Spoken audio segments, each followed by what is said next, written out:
बहुत समय पूर्व की बात है। राजपूताना के एक नगर में एक राजा रहता था जो बहुत दयालु और न्यायप्रिय था। उसके राज्य में लोग बहुत खुश थे। कहा जाता था कि शेर और बकरी भी एक साथ पानी पीते थे। हर तरफ शांति थी। राजा का एक ही बेटा था जिसका नाम राजकुमार कर्ण था। वह बहुत समझदार, नेक और हर काम में माहिर था, पर बहुत ज्यादा लाड प्यार ने उसे जिद्दी बना दिया था। जिस वस्तु को पाने की ठान लेता उसे पाकर ही दम लेता। एक दिन राजकुमार कर्ण शिकार से लौट रहा था। सैनिक और दूसरे शिकारी पीछे रह गए थे।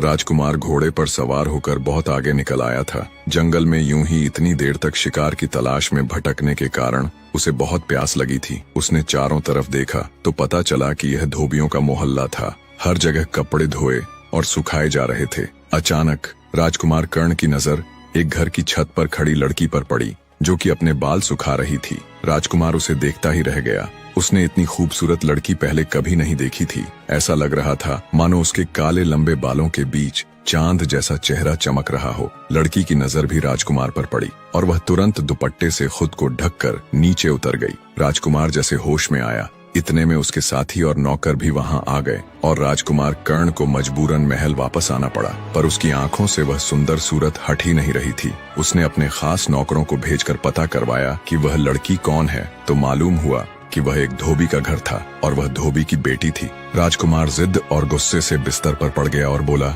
मैं विवाह करूंगा तो केवल उसी लड़की से, अन्यथा अपने प्राण त्याग दूंगा। 3 हफ्ते बीत गए। राजा को जब यह बात झांत हुई तो वह सोच में पड़ गया। वह राजकुमार की जिद से वाकिफ था। उसने गांव के मुखिया को बुलाकर सलाह ली। मुखिया बहुत अक्लमंद, वफादार और अनुभवी आदमी था। उसने राजा को सलाह दी, इस समय राजकुमार को रोकना ठीक नहीं। आप राजकुमार को मनमानी करने दीजिए। जवानी की जिद है। 2 दिन धोबी की बेटी के साथ रहेंगे तो अक्ल ठिकाने आ जाएगी। फिर आप शौक से किसी राजकुमारी से शादी करवा दीजिएगा। वैसे भी राजाओं की तो कई रानियां होती हैं, यह भी एक कोने में पड़ी रहेगी। राजा को यह बात समझ आ गई। उसने राजकुमार को बुलाया और कहा, हम तुम्हारी जिद और इच्छा को देखते हुए तुम्हें इजाजत देते हैं कि तुम उस लड़की से विवाह कर सकते हो।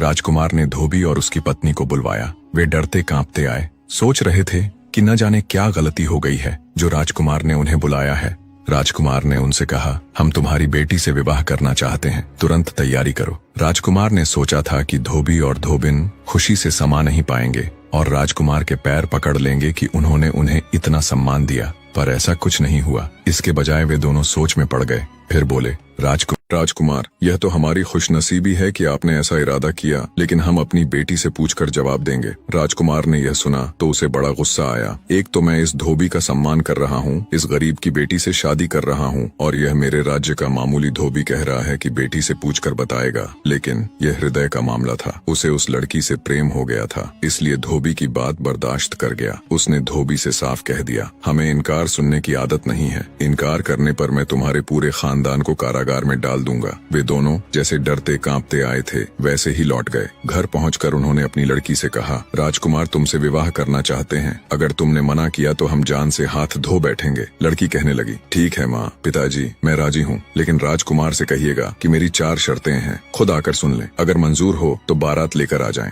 अगले दिन धोबी राजकुमार के महल गया और लड़की का संदेश पहुँचा दिया। उसके मन में डर था, कहीं राजकुमार गुस्से में आकर उसका सिर धड़ से अलग ना कर दे। धोबी की बेटी, और इतनी हिम्मत कि राजकुमार के सामने शर्तें रखे। राजकुमार पहले तो यह सुनकर बहुत गुस्से में आया, तलवार से धोबी को खत्म कर दूं, लेकिन फिर एक तो उसे प्रेम था, दूसरा उसे जिज्ञासा हुई कि देखें तो ये धोबी की लड़की क्या क्या शर्तें रखती है। राजकुमार उसी वक्त धोबी के साथ उसके घर पहुंचा। 2 कमरों का मकान था। नीचे धोबी, उसकी माँ और पत्नी रहते थे और ऊपर की मंजिल पर लड़की। राजकुमार पहुंचे तो नीचे कमरे में एक तरफ पर्दा डालकर लड़की बैठ गई और कहने लगी, मेरी 4 शर्तें अगर आपको मंजूर हैं तो मैं आपसे शादी करने को तैयार हूँ। तभी राजकुमार बोला, आप अपनी शर्तें बताएं। यह सुन धोबी की लड़की बोली, मेरी पहली शर्त यह है कि मैं आपके महल में रात नहीं गुजारूंगी, सुबह जाऊंगी और शाम को वापस अपने घर आ जाया करूंगी। राजकुमार कर्ण ने सोचा, ये कैसी अजीब शर्त रखी है, लेकिन फिर उसे ख्याल आया, एक बार विवाह हो गया तो महल छोड़कर झोपड़ी में कौन आता है। राजकुमार ने कहा, मंजूर है। तभी धोबी की लड़की बोली, मेरी दूसरी शर्त यह कि आप मुझे छूने या बात करने की कोशिश नहीं करेंगे। राजकुमार को यह सुनकर हंसी आ गई। उसने सोचा, शादी है कि मजाक, लेकिन फिर बोला, चलो यह भी मंजूर है। धोबी की लड़की ने कहा, मेरी तीसरी शर्त ये है कि मैं आपके महल का पानी तक नहीं पीऊंगी।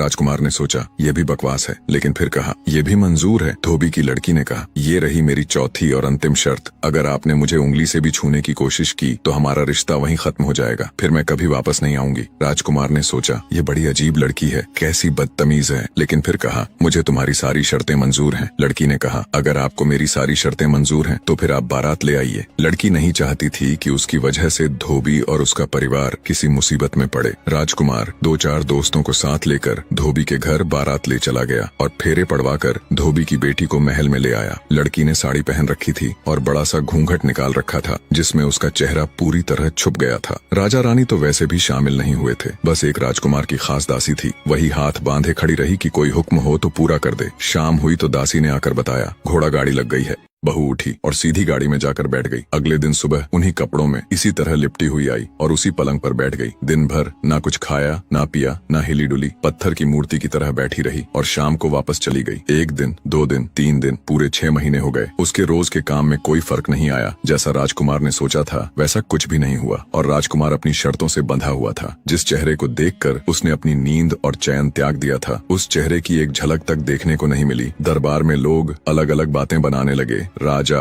रानी सब परेशान हो गए। एक दिन उसने धोबी को बुलाया और कहा, तुम अपनी बेटी को समझाते क्यों नहीं? अब वह हमारी रानी है, उसे महल में रहना चाहिए। इस तरह रोज रात को चले जाना अच्छा नहीं लगता। लोग बातें बनाते हैं। धोबी हाथ जोड़कर बोला, राजकुमार की जय हो। सच बात यह है कि वह हमारी बेटी है ही नहीं। एक दिन हमारे घर पर आई और बोली, इस दुनिया में मेरा कोई नहीं, मुझे अपनी बेटी बनाकर अपने घर में रख लो। हमारी कोई औलाद नहीं थी। मेरी पत्नी को उसकी सुंदर सूरत भाई तो हमने उसे अपने घर में रख लिया और वो हमारे घर में ऊपर की मंजिल पर रहने लगी। हमसे उसने उसके बाद कोई वास्ता ही नहीं रखा। कहाँ खाती है, कहाँ पीती है, क्या करती है, हम कुछ नहीं जानते। कभी कभी वो मेरी पत्नी के पास आकर बैठ जाती है, उसे माँ कहती है। वो बेचारी तो इसी में ही खुश रहती है। उसने हमें कसम दे रखी थी तो हम चुप रह गए। जैसा उसने कहा वैसा ही हमने किया। राजकुमार, उस पर हमारा कोई जोर नहीं, आप हमारी जान बख्श दें। धोबी चला गया और राजकुमार अजीब सोच विचार में पड़ गया। करें तो क्या करें? उसका मन हर तरफ से उचट चुका था। आखिर एक दिन किसी को बताए बिना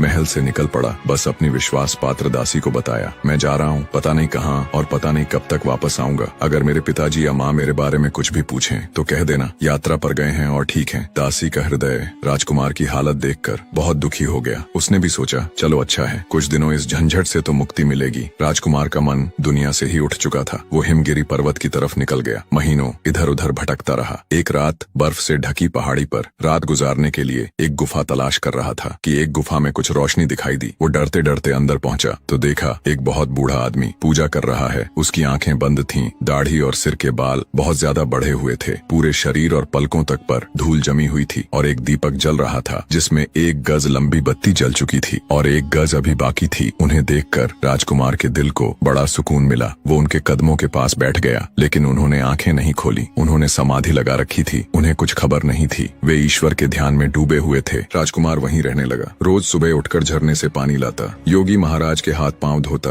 बाल धोता, बालों में कंघी करता, गुफा की सफाई करता, नीचे घाटी से जंगली फल फूल तोड़कर लाता और उनसे अपना पेट भर लेता। 1 महीने के बाद उस योगी महाराज ने आंखें खोली तो राजकुमार को सामने हाथ जोड़े बैठे पाया। राजकुमार ने उन्हें पानी पिलाया, जंगली फल फूल खिलाए, उनके हाथ पांव दबाए। योगी महाराज बोले, पुत्र। योगी महाराज बोले, पुत्र तू राजकुमार है, इस योगी की कुटिया में तेरा क्या काम है? राजकुमार यह सुनकर बोला, महाराज आप जानते हैं कि मैं राजा का बेटा हूँ, तो यह भी जानते होंगे कि मैं क्यों और किस लिए मारा मारा सा फिर रहा हूँ। मेरे माता पिता मेरे लिए परेशान होंगे, पर मेरा वापस जाने का मन नहीं चाहता है। वो महाराज बोले, पुत्र योगियों से कुछ छुपा नहीं, तूने बड़ी गलती की जो उस लड़की से शादी की, पर तूने इतने दिन हमारी सेवा की है तो हम तुझे खाली हाथ नहीं भेजेंगे। ले ये राख ले, तू इससे सबको देख सकेगा, लेकिन तुझे कोई नहीं देख पाएगा। जा अब घर जाए तो ये राख अपने माथे पर लगाकर उसके साथ चले जाना। तुझे अपने आप ये पता चल जाएगा कि वह कौन है और उसकी क्या मजबूरी है। हमारा आशीर्वाद तुम्हारे साथ है, तेरे मन की इच्छा जरूर पूरी होगी। उन योगी महाराज ने अपने दीपक की जली हुई बत्ती की राख उसे दी, जिसे राजकुमार ने संभाल कर कपड़े में बांध कर रख लिया और योगी को प्रणाम कहकर चल दिया। कई दिन का सफर तय करने के बाद वापस महल में पहुंचा तो इस हाल में कि कपड़े फट गए थे, पांव में छाले पड़ गए थे और बहुत दुबला और कमजोर हो गया था। कमरे में धोबी की लड़की उसी तरह उन्हीं कपड़ों में कुर्सी पर बैठी थी। दासी राजकुमार को देखकर बहुत खुश हुई। कहने लगी, राजकुमार कहाँ चले गए थे आप, और ये क्या हाल बना लिया है आपने? राजा और रानी भी लगातार आपके बारे में पूछते रहते हैं। मैं यही कह देती कि आप यात्रा पर गए हैं। आज राजकुमार बहुत खुश था। उसने गर्म पानी से स्नान किया, बाल कटवाए और पेट भरकर खाना खाया। उसने दासी से पूछा, क्या यह मेरे पीछे भी रोज इसी तरह आती थी? दासी ने बताया कि उसके नियम में कोई फर्क नहीं आया था, वो हर रोज उसी तरह आती थी। राजकुमार ने कहा, मैं बहुत थका हुआ हूँ, अब सोऊंगा, लेकिन शाम को जब यह घर जाने लगे तो मुझे जगा देना। दासी ने कहा, जो आज्ञा राजकुमार। अब जब शाम को धोबी की लड़की के जाने का वक्त हुआ तो उस दासी ने राजकुमार को जगा दिया। राजकुमार ने झट माथे पर साधु महाराज की दी हुई राख लगा ली और उसके साथ हो लिया। अगले दिन सुबह सुबह राजकुमार वापस आए और दासी से बोला, आज मैं उसी कमरे में सोऊंगा। जब वह धोबी की लड़की आकर बैठ जाए तो तुम आकर मुझे जगाना और मुझसे पूछना कि दिन चढ़ गया है, मैं उठता क्यों नहीं हूँ। मैं जो न बताना चाहूँ उसे भी जिद करके पूछना। दासी समझदार थी, समझ गई कि राजकुमार का कहने का क्या मतलब है। जब धोबी की लड़की आकर अपने पलंग पर बैठ गई तो दासी ने आकर राजकुमार को जगाना शुरू किया। राजकुमार पहले तो जागा नहीं, जब जागा तो दासी को डांटने लगा, क्या मुसीबत आ गई है, क्यों जगा दिया मुझे? मैं इतना अच्छा ख्वाब देख रहा था, मेरा ख्वाब तोड़ दिया तुमने। दासी राजकुमार से पूछने लगी, राजकुमार बताइए। पहले तो राजकुमार उसे टालता रहा, फिर बोला, अच्छा अब तू इतनी जिद कर रही है तो बता देता हूँ। मैंने सपने में देखा कि कल रात जब यह धोबी की लड़की उठकर यहाँ से गई तो मैं भी इसके साथ साथ चला। ये घोड़ा गाड़ी में बैठी तो मैं भी साथ बैठ गया। सच थोड़ी, सपने में। मैं तो सपने में इसके साथ गया था। दासी ने फिर पूछा, अच्छा तो फिर क्या हुआ? राजकुमार कहने लगा, फिर क्या हुआ? मैं जोर जोर से घोड़ा गाड़ी हिला रहा था और ये गाड़ीवान को डांट रही थी कि आज ये कैसे गाड़ी चला रहे हो। गाड़ीवान बेचारा बोला, राजकुमारी मैं तो रोज ऐसे ही चलाता हूँ। खैर, जैसे धोबी का घर आ गया, ये धोबी की लड़की धोबी धोबन के पास तो नहीं, सीधे चढ़कर ऊपर पहुंच गई। मैं इसके साथ इसके कक्ष में आ गया। क्या सजा हुआ कक्ष था, लगता ही नहीं था कि यह धोबी का घर है। सोने चांदी का कालीन बिछा हुआ था, सोने चांदी की कुर्सी रखी थी। राजा के महल से भी ज्यादा खूबसूरती से सजा वो कक्ष था। मैं भी कुर्सी पर बैठ गया। दासी पूछने लगी, आप और इनके कक्ष में बैठे कैसी बातें करते हैं राजकुमार? राजकुमार बोला, अरे ये सच थोड़ी, यह तो सपने में था। दासी ने फिर पूछा, अच्छा बताइए फिर क्या हुआ आपके सपने में? राजकुमार बोला, होना क्या था, इस धोबी की लड़की ने यह साड़ी जो साल भर से पहनकर आ रही है ऐसे उतार कर फेंकी जैसे किसी भिखारी की साड़ी हो और अपनी दासी को देने लगी और कहा, गर्म पानी तैयार है? तो इसकी दासी ने जवाब दिया, हाँ राजकुमारी गर्म पानी तैयार है। यह स्नान के शाही कुंड जिसमें कमल के फूल थे उसमें घुस गई तो मैं भी इसके साथ ही उस स्नान कुंड में बैठ गया। ये सुन दासी बोली, आप राजकुमार आप इनके साथ शाही स्नान कुंड में घुस गए, क्यों मजाक कर रहे हैं आप? राजकुमार बोला, ऐसा कभी हो सकता है क्या भला? तू तो सब कुछ सच समझ रही है, मैं तो सपने की बात कर रहा था। चल अब नहीं सुनाता तुझे सपना। राजकुमार रोकने लगा तो दासी ने कान पकड़े और बोली, राजकुमार हमें क्षमा कर दीजिए, अब सुनाइए, अब हम कुछ नहीं बोलेंगे। इसी बीच राजकुमार ने कहना शुरू किया, बस फिर क्या था, इसने नहाना शुरू किया। मैंने सोचा चलो बहुत दिन से अच्छे से स्नान नहीं किया, मैं भी नहा लूं।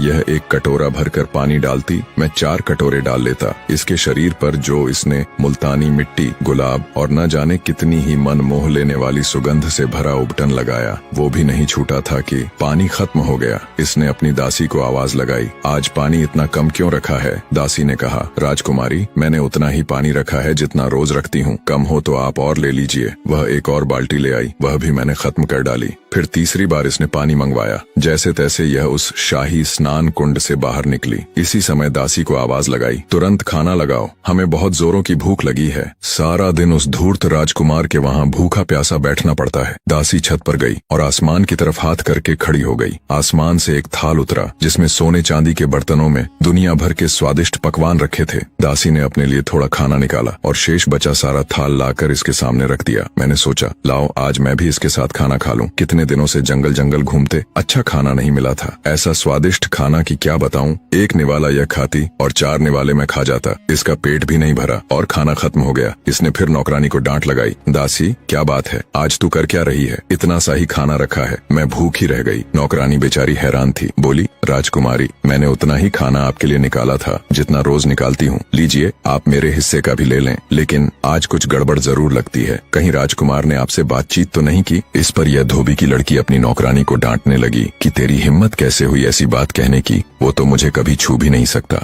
राजकुमार अपनी दासी से बोला, सुना तूने? इस धोबी की लड़की ने मेरे बारे में ऐसा कहा। मुझे भी गुस्सा आ गया। बाकी खाना भी ये थोड़ा सा ही खा पाई और मैं सब खा गया। ये भूखी रह गई, लेकिन मन ही मन हैरान हो रही थी कि आखिर माजरा क्या है। फिर आसमान से इसके लिए कपड़े आए। इसने कपड़े बदले, नौकरानी ने इसको सजाया संवारा, बाल बाल हीरे मोती गूंथे। बस क्या था, क्या बताऊं, क्या लग रही थी यह धोबी की लड़की जो यहाँ इस गंदी मैली साड़ी में आकर बैठ जाती है। संवर कर यह आकर छत पर खड़ी हो गई। रात के करीब आसमान से उड़ने वाला सिंहासन उतरा और यह उस पर बैठ गई। मैंने सोचा यह तो कुछ भी नहीं हुआ, मैं भी सिंहासन का पाया पकड़कर लटक गया। इतना कहकर राजकुमार रुक गया। दासी ने इशारा किया कि धोबी की लड़की ने थोड़ा सा मुंह उनकी तरफ फेर लिया। दासी पूछने लगी, राजकुमार फिर क्या हुआ? राजकुमार बोला, बस सपना खत्म हो गया। दासी जिद करने लगी, राजकुमार सुनाइए, ऐसा अधूरा सपना थोड़ी हो सकता है, बताइए फिर क्या हुआ? राजकुमार पहले तो टाल मटोल करता रहा, फिर बोला, फिर वो सिंहासन ऊपर ही ऊपर उठता हुआ चांद तारों से भी ऊपर उड़ते उड़ते स्वर्ग लोक अप्सराओं की दुनिया में पहुंच गया। वहाँ स्वर्ग के राजा इंद्र का दरबार सजा हुआ था। एक से बढ़कर एक खूबसूरत अप्सराएं बैठी थीं। यह पहुंची तो सबने उठकर जैसे यह कहा जैसे कि यह राजकुमारी हो। यह धोबी की लड़की वहाँ अप्सराओं की रानी थी। सबसे आखिर में इसके नाचने की बारी आई। यह नाचने खड़ी हुई तो मैंने सोचा अगर आज मैंने इसके नाच पर थाप नहीं दी तो कुछ नहीं किया। मैंने तबला वादक से कहा, लाओ भाई तुम थक गए होंगे, थोड़ा विश्राम कर लो, मैं तबला बजाता हूँ। तबला बजाने वाले बेचारे को कोई नजर नहीं आया, लेकिन वह वाकई थक गया था। तबला छोड़कर बैठकर घूमने लगा। मैंने वह तबला बजाया और मेरी थाप पर यह ऐसा नाची कि समा बंध गया। स्वर्ग के राजा इंद्र ने खुश होकर अपना रेशमी रुमाल इस धोबी की लड़की को इनाम में दिया। इसने झुककर रुमाल लिया, सबको दिखाया और तबला बजाने वाले की तरफ फेंक दिया। और तबला बजाने वाला कोई और नहीं बल्कि मैं ही था। मैंने जल्दी से लेकर अपनी जेब में रख लिया। इतना कहकर राजकुमार रुका। धोबी की लड़की अब पूरी तरह उसकी तरफ घूम चुकी थी। राजकुमार जी, हम भी तो देखें वो रुमाल कैसा है। राजकुमार बोला, यह तो सपना था, सपने की चीज भी कहीं दिखाई जा सकती है क्या? लेकिन दासी ने जबरदस्ती राजकुमार के जेब से हाथ डालकर एक रेशमी रुमाल निकाला। कहीं यही तो रुमाल नहीं है? राजकुमार बनावटी गुस्से से बोला, तू बहुत जिद्दी है, मानती नहीं ना? हाँ यही तो था, पता नहीं मेरी जेब में कहाँ से आ गया। धोबी की लड़की का दुपट्टा छोटा हो गया। वो पूरी तरह उनकी तरफ मुड़ चुकी थी। दासी ने फिर से कहा, सुनाइए राजकुमार फिर क्या हुआ? राजकुमार कहने लगा, होना क्या था, राजा इंद्र ने इससे दोबारा नाच करने को कहा। मैंने फिर तबला संभाला। जितना अच्छा मैंने ढोल बजाया यह उतना ही अच्छा नाचती रही। राजा इंद्र ने खुश होकर अपनी अंगूठी इनाम में दी। इसने झुककर उनके पांव छुए, सबको अंगूठी दिखाई और फिर तबला बजाने वाले के पास डाल दी। वह भी मैंने उठाकर जेब में रख ली। फिर वो दासी जिद करने लगी, दिखाइए राजकुमार, हमें भी दिखाइए वह अंगूठी कैसी थी। राजकुमार ने बनावटी झल्लाहट में कहा, दासी तू बेवकूफ है, अब एक चीज सही हो गई तो इसका ये मतलब नहीं कि हर बात सच ही निकले। दासी ने चुपके से हाथ बढ़ाया और पूछा, क्या ये? राजकुमार ने धीमी आवाज में कहा, तब मैंने भी ऐसा तबला बजाया, जान लड़ा दी और ये ऐसा नाची कि पूरी अप्सरा लोक की दुनिया भी देखती रह गई। नृत्य समाप्त हुआ तो राजा इंद्र उठ खड़े हुए, दरबार से बाहर गए और एक दिव्य हार इनाम में लाए और ये उड़ते हुए सिंहासन पर बैठ गई। इतनी जल्दी में थी कि अपना इनाम तबला बजाने वाले को देना भूल गई। सोचा होगा कल दे दूंगी, लेकिन उसे क्या पता था कि वो सब कुछ तो मेरे पास ही था। इसका सिंहासन उड़ा और मैं फिर इसके पंख से लटक कर नीचे आ गया। बस यहीं तक सपना देखा था कि तूने आकर जगा दिया। दासी मुस्कुराई, राजकुमार अब वो हार भी दिखाइए। राजकुमार ने मुंह फेरते हुए कहा, अरे दासी वो सपना था, हार मेरे पास कहाँ से? पर दासी तो नहीं मानी। उसने राजकुमार की दूसरी जेब से मोतियों का चमचमाता हार निकाल लिया। क्या यही हार था? अब तो धोबी की लड़की कुर्सी से उठकर राजकुमार के सामने आ गई। उसके चेहरे धीरे से बोली, राजकुमार अब तो आप जान ही गए होंगे कि मैं धोबी की लड़की नहीं हूँ, मैं अप्सराओं की दुनिया की एक अप्सरा हूँ। अब मेरी कहानी भी सुन लीजिए। अप्सराओं की दुनिया में मुझसे ज्यादा सुंदर नाचने वाली और कोई नहीं थी। राजा इंद्र मेरा नृत्य देखे बिना दरबार नहीं लगाते थे, लेकिन एक रात मेरी तबीयत बहुत खराब थी, सिर दर्द से फट रहा था। बुलावा आया, क्या उनके पास धैर्य नाम की कोई चीज नहीं है? मैं यहाँ दर्द से तड़प रही हूँ और उनको नाच की पड़ी है। वो बात जाकर जैसे कि तैसी राजा इंद्र को कह दी गई। राजा इंद्र तो क्रोध से तमतम और कहा, बड़ा घमंड हो गया है तुझे, अपने देवा लिखी थी। कल मेरी सजा का अंतिम दिन था, आज रात मुझे मेरे पंख वापस मिलने वाले थे। मैं अप्सरा लोक लौट जाती और आप सोचते कि मैं धोखा दे गई, लेकिन अब सब बदल गया। अब आप ही मेरे स्वामी हैं और मैं आपकी दासी। राजकुमार स्तब्ध खड़ा था, शब्द जैसे उसके होठों पर अटक गए हों। फिर वह आगे बढ़ा बढ़ा, उसका हाथ थामा और कहा, तुम अब मेरी दासी नहीं, मेरी रानी हो। फिर राजकुमार उस अप्सरा को लेकर राजा और रानी के पास गया, पूरी कहानी सुनाई। जब राजा को पता चला कि उनकी बहू कोई साधारण लड़की नहीं बल्कि इंद्रलोक की अप्सरा है, तो उनकी खुशी का कोई ठिकाना न रहा। उन्होंने धूमधाम से बेटे की शादी फिर से की और पूरे राज्य में खुशियां मना दी। इंद्रलोक की अप्सरा अब धरती की रानी बन चुकी। मेरे प्यारे लाडले दर्शकों, आप सभी का हृदय से धन्यवाद, जो आप हर कहानी में इतना प्रेम और आशीर्वाद बरसाते हैं। आपकी इसी स्नेह की वजह से हम हर दिन कुछ नया, कुछ अलग और कुछ अविस्मरणीय लेकर आते हैं। और हाँ, कल एक नई और बेहद रोमांचक कहानी आ रही है। ऐसी कहानी जिसे आपने शायद पहले कभी उस अंदाज में नहीं सुना होगा जिस अंदाज में हम लेकर आ रहे हैं। एक अनोखी शैली, अद्वितीय प्रस्तुति और भावनाओं से भरपूर अनुभव आपका इंतजार कर रहा है। यदि आपके मन में भी कोई ऐसी प्रिय कहानी है जो आपने बचपन में अपने दादा दादी या नाना नानी से सुनी हो, तो हमें कमेंट में जरूर बताएं। हम पूरे दिल से प्रयास करेंगे कि उस कहानी को आपके सामने एक नए, रोचक, मनोरंजक और दिल को छू लेने वाले रूप में प्रस्तुत करें। आपसे एक छोटी सी विनती है, अगर आपने अभी तक हमारा चैनल सब्सक्राइब नहीं किया है तो अभी सब्सक्राइब करें और साथ ही बेल आइकन दबाएं ताकि हमारी हर नई कहानी की